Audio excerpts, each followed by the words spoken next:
State hood بحال ہوگا لیکن اس کے لیے نئے سرے سے اسمبلی الیکشن کرنے ہوں گے، کرائیے، کس نے روکا؟ ہمیں اپنی کرسی کی فکر نہیں ہے۔ اگر ہمیں دھمکی دی جا رہی ہے کہ اسٹیٹ ہوڈ کے لیے اسمبلی کو ڈیزالو کرنا ہوگا، کریے۔ جس دن آپ اسٹیٹ لاتے ہو، جس دن آپ یہاں اسٹیٹ بناتے ہو، میں دوسرے دن جو ہے گورنر صاحب سے کہہ کے اسمبلی ڈیزالو کرا لوں گا۔ ہمیں ڈرانے کی کوشش مت کریے۔ اب پولیس اور سیکیورٹی کے جو جن لوگوں کو سیکیورٹی کی ذمہ داری ہے، ہم ان سے بات کر کے اب کہہ رہے ہیں نا، اب ایک ایک کر کے اب ہمت کر کے یہ کھولنے ہوں گے۔ جہاں ایک طرف سے ہم ٹورزم پروموشن کی بات کر رہے ہیں، جہاں ایک طرف سے ہم کشمیر کو نئے سرے سے نارملائز کرنے کی بات کر رہے ہیں، جہاں ایک طرف سے ملک کے وزیر اعظم خود کشمیر میں دوبارہ ٹورزم چالو ہو اس کے لیے میٹنگ لے رہے ہیں، وہاں پہ اگر ہم ہی ڈیسٹینیشنز بند رکھیں تو اس سے سگنل جو ہے وہ غلط جائے گا۔ تو جیسے میں نے ابھی کہا، ہماری کوشش رہنی چاہیے، مثال کے طور پہ پہلگام، آڑو کھلے، گلمرگ ہے، جہاں ہم کھڑے ہیں یہاں ٹورسٹ آ سکتے ہیں، ٹھیک یہاں سے 10 میٹر دور پہ جو میدان ہے وہاں آپ کہتے ہو ٹورسٹ جا نہیں سکتے۔ اب یہ فیصلہ مجھے خود سمجھ نہیں آتا، ٹورسٹوں کو ہم کیا سمجھائیں گے؟ اسی طرح درنگ بند ہے، دودھ پتھری بند ہے، کئی سارے علاقے ایسے بند ہیں جن کو ہمیں کھولنا ہوگا، تبھی جا کے ہم جموں کشمیر کو نارملائز کریں گے۔ جیسے کہ آج کے ساتھ ساتھ نہیں، لیکن انفراسٹرکچر ڈیولپ کرنا یہ ہماری نہ صرف ایک کوشش ہے بلکہ ہم نے لوگوں سے وعدہ بھی کیا ہے۔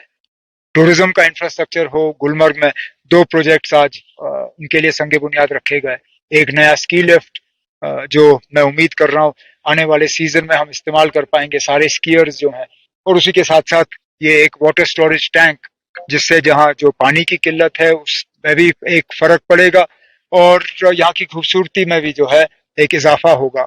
تو یہ ہم کر رہے ہیں، لیکن ہمارا فوکس صرف ٹورزم کے انفراسٹرکچر پہ نہیں ہے۔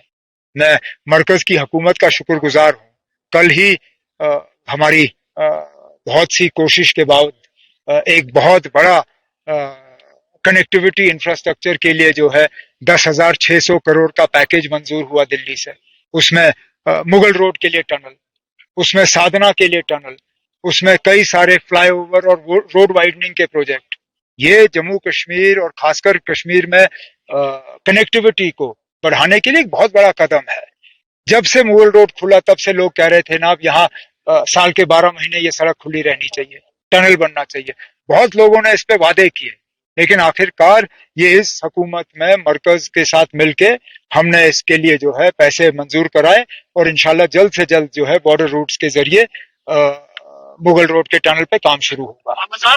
SRO 43 کے تحت 20 سالوں سے کیسز پینڈنگ ہے، کیا ان کے لیے کوئی اب جو ریگولر روٹین کے کیسز ہیں ان کو تو میں نکال رہا ہوں۔ بدقسمتی سے یونین ٹیریٹری میں SRO کے کیسز کو بھی ڈیوائیڈ کیا ہوا ہے، جن میں ریلیکسیشن کی ضرورت ہے وہ گورنر صاحب کو بھیجے جاتے ہیں۔ اب گورنر صاحب کو اس میں پیش رفت کرنی چاہیے، تھوڑی تیزی لانی چاہیے، جس طرح انہوں نے پنچ کے بعد آرڈر بانٹے، وہ بھی ہمارے ہی ڈپارٹمنٹ سے آرڈر تیار ہوئے، وہ بھی ہمارے ہی افسروں سے بیٹھ کے جو ہے آرڈریں تیار ہوئیں۔ تو جہاں وہ اس کام میں تیزی لائی گئی، وہاں جو لوگ اب 15 20 سال سے ریلیکسیشن کے انتظار میں ہیں ان کو بھی جو ہے کیس تیار ہو کے گورنر صاحب کو پھر اس میں تھوڑی سی محنت کرنی چاہیے۔ ڈپارٹمنٹ میں جو کو بحال کیا جائے گا کب دیکھتے ہیں کہ 6 مہینے کے بعد اسٹیٹ بحال ہوگا، تو اب جتنی جلدی ہو اچھا۔ یہاں تک کہ میں نے ایک اخبار کے ذریعے پڑھا ہے کہ اسٹیٹ ہوڈ بحال ہوگا لیکن اس کے لیے نئے سرے سے اسمبلی الیکشن کرنے ہوں گے، کرائیے، کس نے روکا؟ ہمیں اپنے کرسی کی فکر نہیں ہے۔ ان کو شاید جس نے میں جانتا ہوں یہ کہانی کہاں سے آئی، میں جانتا ہوں یہ یہاں کے اخبار میں کہاں سے پلانٹ ہوا، اور یہ پلانٹ ہوا صرف اس غرض سے کہ MLAs جو ہیں وہ ڈر جائیں اور کہیں نہیں چھوڑو پھر ہم 5 سال انتظار کریں گے۔ یہ اسٹیٹ ہوڈ کسی MLA کے لیے نہیں ہے، یہ اسٹیٹ ہوڈ یہاں کی حکومت کے لیے نہیں ہے، یہ اسٹیٹ ہوڈ جموں کشمیر کے لوگوں کے لیے ہے، اور ہم MLA جو ہیں اس میں رکاوٹ نہیں بنیں گے۔ تو اگر ہمیں دھمکی دی جا رہی ہے کہ اسٹیٹ ہوڈ کے لیے اسمبلی کو ڈیزالو کرنا ہوگا، کریے۔